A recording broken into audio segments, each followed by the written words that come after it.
बिस्मिल्लाहिर्रहमानिर्रहीम। Welcome to my YouTube channel the limit star academy of sciences. हमने general math और ability 393 questions की series start की हुई थी, तो आज जो है वो हम उसका पार्ट नंबर 3 डिस्कस करने के लिए जा रहे हैं। तो इस सीरीज़ को डिस्कस करने से पहले सब ऑडियंस से ये रिक्वेस्ट है कि अगर आप हमारे इस यूट्यूब चैनल पे नए हैं तो काइंडली हमारे इस यूट्यूब चैनल को सब्सक्राइब ज़रूर कीजिएगा और बेल आइकन का जो बटन है उसको भी लाजमी प्रेस कीजिएगा ताकि जितने भी नए आने वाली वीडियोस जो हैं उनका नोटिफिकेशन आप तक टाइमली पहुंचता रहे। तो स्टार्ट करते हैं। क्वेश्चन है, by selling a fan of Rs 475 a dealer loses 6%, to get a gain of 6% he should sell the fan for.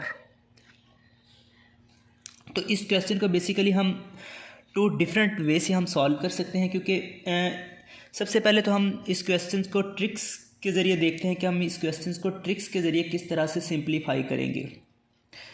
तो इसका फार्मूला है हमारे पास 100 प्लस प्रॉफिट की percentage over 100 minus loss percentage multiply by cost price. 100 plus कितना जो profit है वो gain करना चाहता है, that is the 6%, over 100 minus कितना जो है वो लॉस वो गेन करता है, that is about the 6%, multiply by cost price है हमारे पास 475। जब हम इसको सिंप्लीफाई करेंगे 106 ओवर 94 मल्टीप्लाई बाय 475। जब हम इसको सिंप्लीफाई करेंगे तो आंसर जो आएगा that is about the 535। Next question number 2 की तरफ हम मूव करते हैं। Amjad thought a number, edit 7, multiply by 3, took away 5 and divide by 4 to give an answer of 7. What was the starting number? Amjad जो है वो एक नंबर सोचता है। फ़र्ज़ करें कि अमजद ने जो एक नंबर सोचा है that is the x। Add it 7, उसमें हम 7 को ऐड करते हैं according to the given condition of the question. Multiply by 3, उसको हम 3 के साथ मल्टीप्लाई करेंगे। टुक अवे 5, टुक अवे का मतलब होता है उसमें से वो 5 निकाल लेता है, -5 एंड डिवाइड बाय 4, और उसको 4 के साथ डिवाइड करता है एंड आंसर इज़ 7। तो इसका जो आंसर है वो 7 है। What was the starting number? तो अमजद जो है वो कौन सा नंबर सोचता है। सिंपली हमने इस क्वेश्चन को सिंप्लीफाई करना है। 3 multiply by x is equal to 3x, 7 multiply by 3 is equal to 21, -5 is equal to 7 multiply by 4 is equal to 28। 3x plus 21 minus 5 is equal to 16 which is equal to 28। 3x is equal to 28 minus 16. 3x is equal to 28 minus 16 is equal to 12. X is equal to 12 over 3, which implies that the x is equal to 4. तो 4 जो है वो हमारा answer है। Next question number 3 है, if a cube has a volume of 8 cubic meter, if each side is doubled in length, what will be its new volume in cubic meter?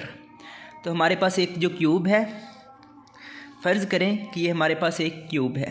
अब इस cube का जो वॉल्यूम है, इसकी एक ये वाली गिवन साइड है कि ये वाली गिवन साइड है, इसकी ये वाली गिवन साइड है, that is x dot x is equal to, इसका जो वॉल्यूम है वो 8 के बराबर है, that is the x cube is equal to 8।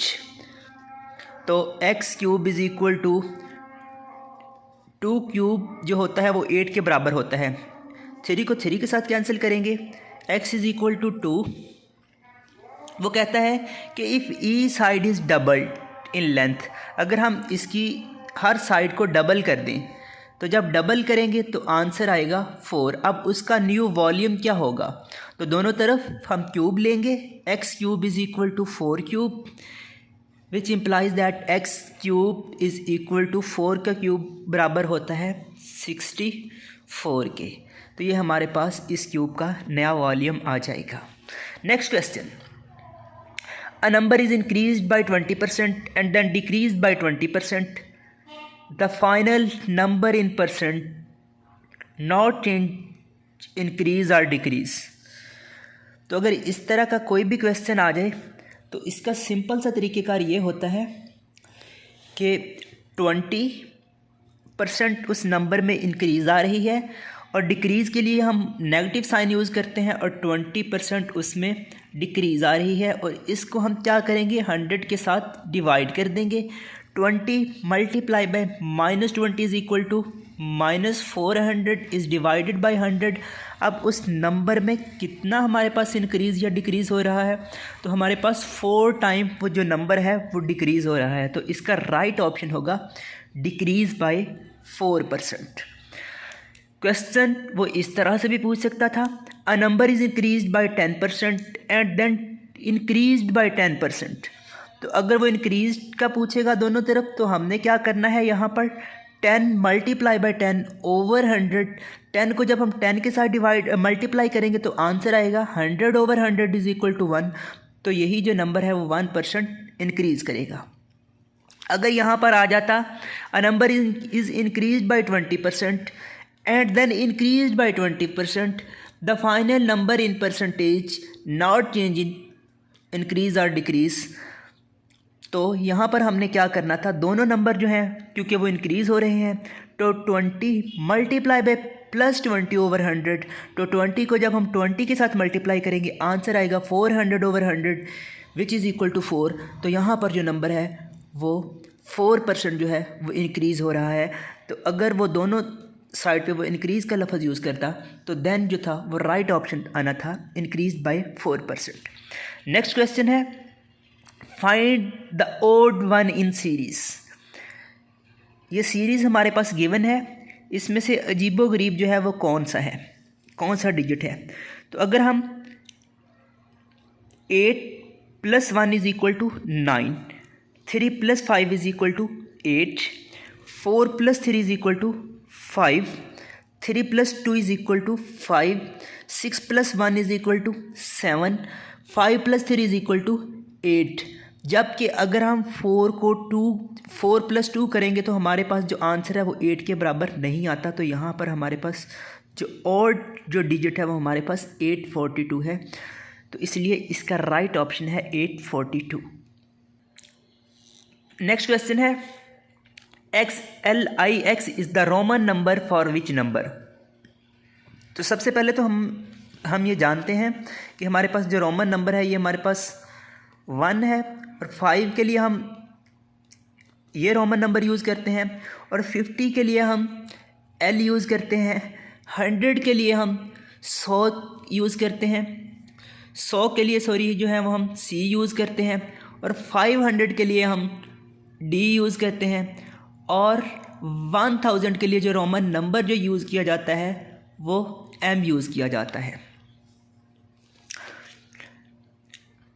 ये हमारे पास जो रोमन नंबर है, अभी हमने बात ये की है कि हमारे पास 50 के लिए हम यूज़ करते हैं।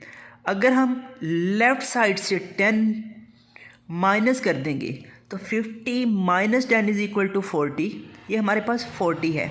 अब हमने इसमें से क्या करना है कि 9 को जमा करना है, ये हमारे पास 9 है। 40 + 9 इज़ इक्वल टू 49। तो XLIX जो है ये 49 का रोमन नंबर है। नेक्स्ट क्वेश्चन की तरफ मूव करते हैं। Salim bought a pair of shoes for ₹300 and sold it for ₹370, how much profit got did Salim. Simple सा क्वेश्चन है। सलीम जो है वो 300 के शूज़ परचेज करता है और उसको आगे 370 में उसको वो सोल्ड आउट कर देता है। तो वो कितना प्रॉफिट जो है वो सलीम अर्न करता है। तो सिंपल सी बात है कि वो 300 के शूज़ लेके 370 रुपये में उसको बेच देता है, तो जो प्रॉफिट है वो सिंपली 70 RS जो है वो प्रॉफिट गेन करता है। नेक्स्ट क्वेश्चन है 1581 रुपये जो हैं वो A, B और C के दरमियान 10, 15 और 6 की रेशो में वो तकसीम किए जाते हैं, तो इसमें से B का जो शेयर है वो कितना होगा। अगर इस तरह का कोई भी क्वेश्चन पेपर में आ जाए तो इसका सिंपल सा तरीक़ाकार ये होता है कि जितनी भी जो रेशोज़ होती हैं उनको आपस में जमा करना होता है। 10 + 15 + 6 इज़ इक्वल टू 31। अब टोटल रकम जो है वो हमारे पास 1581 रुपये है। जब हम 1581 को 31 के साथ डिवाइड करेंगे तो 31 में से जो एक पार्ट हमारे पास आएगा दैट इज़ अबाउट द 51। अब यहाँ पर A का जो शेयर है वो हमारे पास 10 है, तो 51 × 10 रेशो। अगर हम B का शेयर फाइंड करना चाहें तो हम क्या करेंगे, 51 को 15 के साथ मल्टीप्लाई करेंगे। इसी तरह से अगर हम C का शेयर फाइंड करना चाहें तो हम क्या करेंगे, 51 को 6 के साथ मल्टीप्लाई करेंगे। A का जो शेयर है वो 510 रुपये है, B का जो शेयर है वो 765 रुपये है। जबकि C के शेयर की अगर हम बात करें तो C का जो शेयर है ये हमारे पास 51 को जब हम 6 के साथ मल्टीप्लाई करेंगे तो इससे जो आंसर जो गेन होगा दैट इज़ अबाउट द 306। तो C का जो शेयर है वो हमारे पास 306 रुपये है। क्योंकि उसने क्वेश्चन में B का शेयर पूछा है तो इसलिए इसका राइट ऑप्शन होगा 765। If 16 men built a house in 10 days, how much time will take 8 men to do this work? इस तरह के 2-3 क्वेश्चंस हमने पहले भी डिस्कस किए हैं। तो इस तरह के क्वेश्चंस को सॉल्व करने का ट्रिक ये होता है कि जो पहली जो 2 टर्म्स होती हैं उनको आपस में मल्टीप्लाई करके हमने तीसरी के साथ डिवाइड करना होता है। कैसे, 16 × 10 इज़ डिवाइडेड बाय 8। तो जब हम इसको सिंप्लीफाई करेंगे तो इससे आंसर जो गेन होगा that is about 10 × 2 is equal to 20। Next question है, a man pays 10% of his income tax. If his income tax amount to rest 1500, what is his income? तो ये जो क्वेश्चन है ये परसेंटेज का क्वेश्चन है। तो इसके लिए हम फार्मूला यूज़ करते हैं x% of y is equal to z। Given है हमारे पास 10% of x is equal to 1500। 10% के लिए परसेंटेज के लिए हम 100 यूज़ करते हैं, multiply by x is equal to 1500। 10x is equal to 15,000, x is equal to 15,000 is divided by 10। तो 0 को 0 के साथ जब हम कैंसिल करेंगे तो उससे आंसर जो गेन होगा that is about the 15,000। And thank you very much. Again आप सब ऑडियंस से यही रिक्वेस्ट है कि अगर आप हमारे इस यूट्यूब चैनल पे नए हैं तो काइंडली हमारे इस यूट्यूब चैनल को ज़रूर सब्सक्राइब करें और बेल आइकन का जो बटन है उसको भी लाजमी प्रेस करें ताकि जितने भी नए आने वाली वीडियोज़ हैं उनका नोटिफिकेशन आप तक टाइमली पहुंचता रहे। And thank you very much.